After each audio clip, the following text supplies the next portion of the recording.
Hey everyone! So today I'm going to be baking a beef pot pie, and I just want to show you what I'm working with so far. I have a pack of bottom round thin steak. This is how it looks. There's 2 pieces on there, and I have basically chopped it in small cube-sized pieces. I'm gonna go ahead and add maybe like a tablespoon of meat tenderizer to this. I'm gonna let it sit to the side for about 30 minutes, and I'll be right back. All right, and on my skillet now, I put about 2 tablespoons of bacon fat, and then I went ahead and added my meat to the skillet. I'm gonna let this cook until it's nice and brown all around, and then I'm gonna set it aside. Be right back.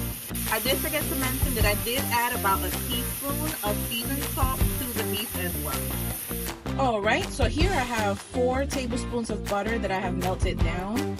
Now what I'm going to do, I'm going to go ahead and add my vegetables.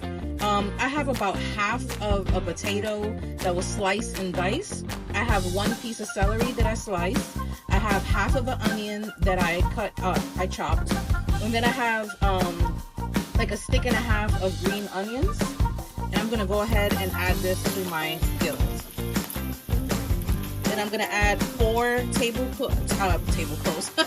4 cloves of garlic minced. I'm going to add to this, stir it up, and let it cook for about 5 to 6 minutes. All right, so now I'm going to add some of my dry seasonings. I'm going to go with a teaspoon or so of celery seeds, followed by a teaspoon of Louisiana Cajun seasoning to give it just a little bit of kick, followed by 1 tablespoon of garlic powder.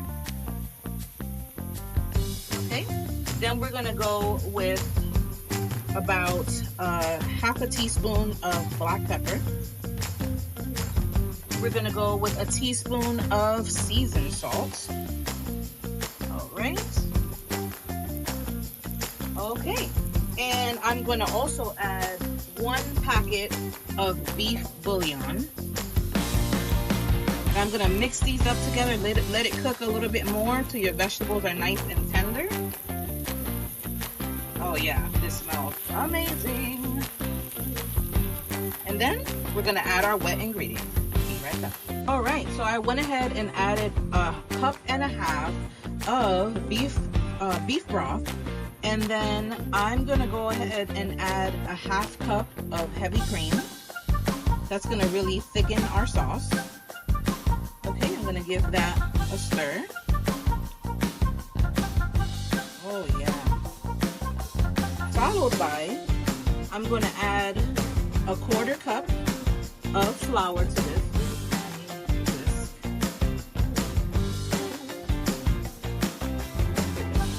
So I'm just going to whisk that in here. Okay, that's just gonna help for the thickness. And I'm gonna let this come together and cook for another maybe 5 minutes or so. Actually, no, I'm not. I need to add my meat here. So let me go ahead and get my meat. Okay, so that's already looking nice and thick. I'm gonna go ahead and add our meat to this skillet. Oh my goodness, this looks so awesome. Okay. I'm just gonna let this cook together for another maybe 5-6 minutes or so. Let it get nice and thick, and I'm gonna transfer it to the pie shell. Be right back. Right, this is how our pie is looking so far. I'm gonna go ahead and put the other pie on top, and we're gonna put this bad boy in the oven.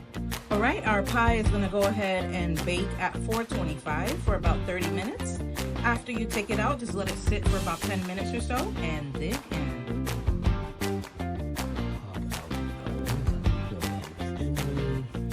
So I had to step out for a bit, but hubby stepped in to show you guys how beautiful and yummy that pie looks. Make sure to let it sit for about 10 to 15 minutes before you dig in.